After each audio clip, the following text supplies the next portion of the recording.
საქართველოს მინუსთან მიმართებაში ისე როგორც სხვა არაერთ შემთხვევაში ვიხილეთ ივანიშვილის გამონათქვამები ერთ-ერთზე ემთხვევა რუსეთის ხელისუფლების ოფიციალური წარმომადგენლების გამონათქვამებს.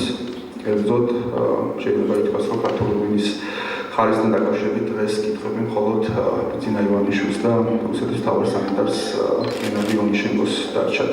ღვინის ხარისხი არ არის ერთადერთი საკითხი, რომელთან მიმართებაში ჩვენ გვესმის მსგავსი პასუხისმგებლობა განცხადებები. პირადად ივანიშვილმა არაერთხელ განაცხადა, რომ საქართველოს ეკონომიკა იმყოფება ჩამოშლის პირას, რომ ერთ წელს შემდეგ საქართველოს ხელისუფლება ვეღარ შეძლებს საჯარო მოხელების ხელფასის გადახდას თუ სოციალური დახმარების გაცემას, რომ არა უცხოური დახმარებები საქართველოს ეკონომიკა უბრალოდ არ იარსებოდა და ასე შემდეგ.